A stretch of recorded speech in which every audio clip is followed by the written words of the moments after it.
Ozgina ishlagan, lekin sostoyaniyasi yaxshi holatda. Рабочий skuter so'raganlar bo'lsa, mana navbatdagi 3 ta skuterimizni tanishtirib o'tamiz. Yangilangan qo'shfara modelimiz, mana faralari pastda bo'ladi, mana setkalari olib qo'yilgan holatda, lekin sostoyaniyasi zo'r. 16 ballon sakadiskalik, oldi tarafi tros tormozlik, orqa tarafi jidkis tormozli bo'ladi. 5 ta 20 lik akkumulyator joylashtirilgan, tezligi 55-60 tezlikka ko'tarila oladi. Bitta to'liq quvvati bilan 40-50 km masofa bosib o'tsa bo'ladi. Akalar, buni narxini arzon narxlarda 3.100.000 so'mga chiqarib beramiz.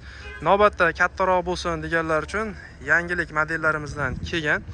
Ko'rinishlari bilan juda ham chiroyli holatda. Akkumulyatorlari 32 likdan 6 ta joylashtirilgan. Sidinalari ham anchagina keng, motor quvvati anchagina baquvvat, tezligi 60-70 tezlikka bemalol ko'tarila oladi. Oldi tarafi jidkis tormozli bo'ladi. Bitta to'liq quvvati bilan 50-60 km masofani bemalol bosib o'tsa bo'ladi. Buni narxini akalar 4.700.000 so'mga chiqarib beramiz.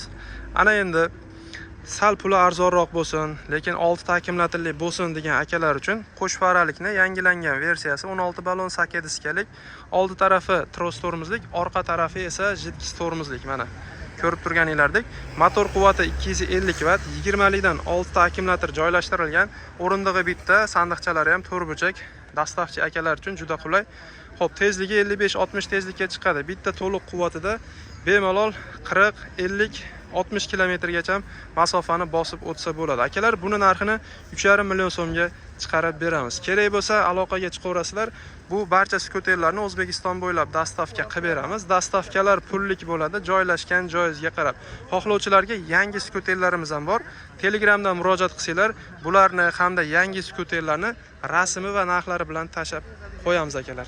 Albatta, ma'lumotni foydali deb hisoblasangiz, bitta like bosib, xuddi shunday arzoncha skuter qidirib yurgan yaqininglarga bu videoni ulashib qo'yishni unutmanglar. E'tibor uchun rahmat, salomat bo'linglar.